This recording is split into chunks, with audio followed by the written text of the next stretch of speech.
A former BLM leader reveals the organization's ugly truth as a white Spanish teacher publicly cancels herself.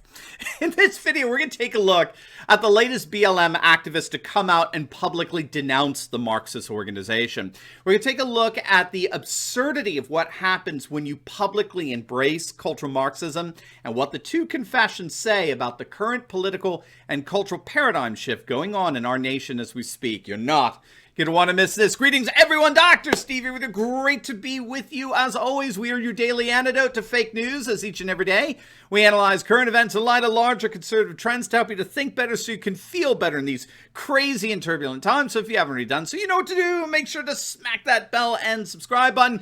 Before we dive in here, let's give a huge shout out to the sponsor of this video, and that's our good friends over at Noble Gold. Gang, if you're sick of low returns and volatility from the market, it is time to look at gold and silver, and that is where our good friends over at Noble Gold come in. There's frankly never been a better time to start a gold or silver IRA in your portfolio, and the amazing staff over at Noble Gold, they are ready to help you in any way that they can. And if that's not incentive enough, Noble Gold is gifting a 1/10 ounce solid gold American Eagle proof coin like this one with every qualifying IRA or 401k rollover. So do not wait. Click on that link below or visit their website at noblegoldinvestments.com or give them a call at 877-646-5347. Make sure to mention my name, Dr. Steve Turley, and let's ride that gold wave together.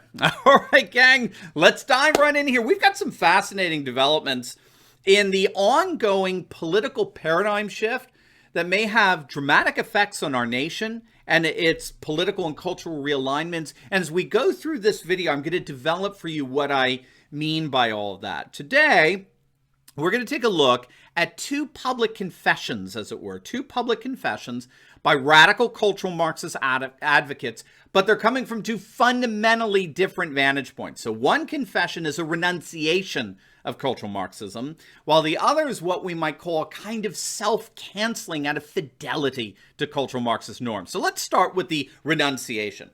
Rashaad Turner, who was the founder of the Black Lives Matter chapter in St. Paul, Minnesota, has publicly come out denouncing the organization. He uploaded a video on YouTube revealing what he calls the ugly truth about the radical Marxist group's priorities. Quote, "In 2015, I was the founder of Black Lives Matter in St. Paul. I believe the organization stood for exactly what the name implies. Black lives do matter. However, after a year on the inside, I learned they had little concern for rebuilding black families. They cared even less about improving the quality of education for students in Minneapolis. They made clear when they publicly denounced charter schools alongside the teachers union.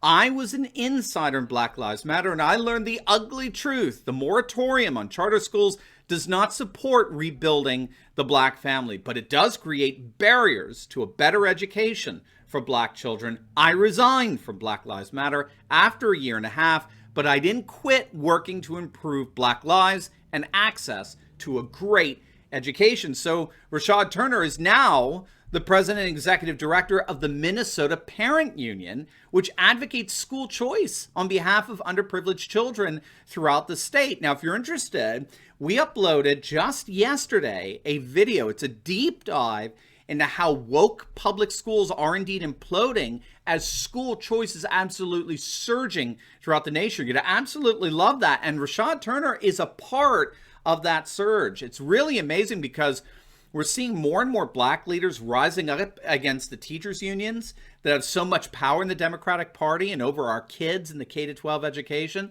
And they're joining forces with patriots and Republicans like Senator Ted Cruz to basically destroy the absolute disaster that is the teachers unions across our nation. Now, what he's talking about here in terms of BLM and the family, it was made public last summer when all these politicians and woke corporations were doing everything they could to show their fealty to Black Lives Matter movement. If you don't know, BLM, being a thoroughly Marxist organization, actually advocates the destruction of what they call a Western prescribed nuclear family structure. So as part of their original statement of beliefs, the BLM website read, quote, "We disrupt the Western prescribed nuclear family structure requirement by supporting each other as extended families and villages that collectively care for one another, especially our children, to the degree that mothers, parents, and children are comfortable, whatever that means. Now, obviously, as people began to realize that BLM was advocating here the end of the family, they started to rightly turn their backs on this Marxist organization. So BLM turned around and tried to cover up their radical Marxist beliefs. They removed their critique of the nuclear family from their website. But as Rashaad and others are pointing out, while they may have removed the critique from the website, the hatred of the nuclear family still festers deeply within the organization. And this, of course, is because BLM believes that all of the social discord and violent crime rates among blacks is the fault of a racist society. Blacks are experiencing so many social pathologies like skyrocketing crime rates, incarceration, and poverty, and all that, all because of white supremacy and its systemic manifestation in our nation's laws and institutions. The problem here is black economists such as Walter Williams and Thomas Sowell have extensively pointed out. The problem here is that black families that are intact don't experience any of these pathologies. The poverty rate among blacks is 37%, but if they're married and working, it's only 8%. And that's been that way for decades. And the poverty rate among blacks who have both mother and father working is only around 5%. So married blacks are not experiencing these social pathologies that BLM activists blame on so-called systemic racism. So there's no way around this. A kid, black or white, any kid raised without a dad is 5 times more likely to be poor and commit crimes, 9 times more likely to drop out of school, and 20 times more likely to end up in jail. So Williams and Sowell rightly conclude that you're far more likely to end up in jail without a dad than you are because of a white racist cop. And so it seems highly plausible that BLM wants to destroy the nuclear family because it so blatantly contradicts the race narrative, a race narrative that believes salvation is found in Marxism rather than in the family. And so while someone like Rashaad Turner has publicly denounced such ideological absurdities, unfortunately, a former Spanish teacher is demonstrating the utter absurdity of what happens when one pledges their fidelity to cultural Marxism. But first, there are just hours left for you to register to join us for our upcoming Patriot Entrepreneur Live event this Friday and Saturday, June 4th and 5th. It's our first ever Patriot Entrepreneur Live. It's a virtual conference. So you don't even need to leave the comfort of your own couch.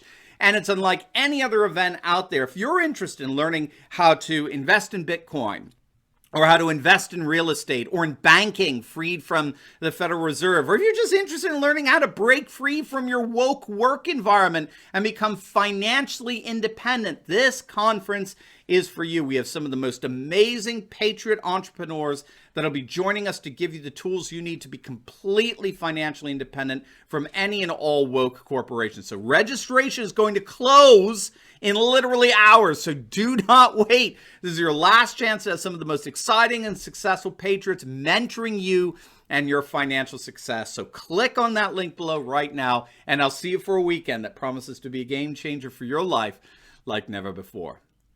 All right, you're going to love this. Talk about cancel culture canceling itself. An Oklahoma State PhD student and teacher has publicly canceled herself from teaching Spanish because, fill in the blank, because what? Because she's white. Spanish teacher, better former Spanish teacher, Jessica Bridges, was a participant at a recent conference at Southern Connecticut State University called the Virtual Women's and Gender Studies Conference. And at that conference, she used the occasion to read a statement about her own self-cancellation. Quote, "Learning Spanish from a white woman, I wish I could go back and tell my students not to learn power or correctness from this white woman. I would tell them to stand in their own power. White isn't right. I'm holding myself accountable to this journey. Part of my accountability is to continue to struggle and grapple with my internalized white supremacy. Dismantling white supremacy in society looks like dismantling in my heart. First, it means I'm not going to teach Spanish. Accountability is ongoing because there is no end to the process." So as you can see, this is a confession that's the polar opposite of Rashaad Turner's public confession. She's confessing her loyalty, her fealty to cultural Marxism, a loyalty that ironically sees a just society as a racially balkanized society. And this is where we need to understand, I think, the political and cultural paradigm shift that's happening in the midst of our nation right now. The world is increasingly reconfiguring itself around two forms of nationalism, what scholars call civic nationalism on the one hand and ethno-nationalism or tribalism on the other. What we have to understand is that the left today, the political left, is actually transforming into a kind of alt-right. It's transforming into a highly balkanized ethno-tribalism that's basically destroying any semblance of neoliberal leftism. And so increasingly, our nation is experiencing a political paradigm shift between two different visions of nationalism. Civic nationalism, as President Trump was trying to restore here in the United States, where a multi-ethnic people are all united around a common civic culture and tradition, or you go the way of ethnocentric nationalism, which generally involves nothing less than a re-segregation of populations around ethnic loyalties and racial identities. And that's precisely what we're seeing manifest itself here in the United States, not on the political right, but actually on the side of the political left, with the ascent of BLM and La Raza and the like. The more our political elite across the nation embraces BLM, the more they are embracing the kind of neo-tribalism that inevitably leads to balkanization, like it's doing in a number of other places all around the world. And so, not only do you have this PhD student who refuses to teach Spanish anymore because she's white, not only do you have her doing that, but you had another participant in the women's conference remark that white teachers should only teach in white schools. Gang, that's called good old-fashioned racial segregation. And it's coming to you from the new left, which is increasingly reorganizing around the very ethno-nationalist sentiments so often associated with the alt-right. And so, there you have it. Two confessions and two very different nationalisms. The beauty of it all is that Rashaad Turner's confession unites us all together in a common cause, which for him involves school choice and the destruction of the teachers' unions. For this now former Spanish teacher, her confession not only divides, but ironically, it cancels. And thus, she inadvertently reveals the Achilles heel of the new left and why they're destined for the ash heap of history. In the end, all cancel culture ultimately ends up doing is canceling itself. Now, before you go, you definitely want to check out our latest video. I just uploaded. It's actually on how CNN is admitting that a 2022 red wave is indeed coming, as one analyst believes that Biden is paving the way for Trump to win again. So we look at the shocking admission by a chief CNN analyst, how corroborating data suggests that the Democrats could face a total bloodbath in the midterms, and why one analyst is arguing that Biden is doing nothing less than paving the way for a Trump re-election in 2024. You're not going to want to miss it. So make sure to click on the link, and I will see you over there. God bless.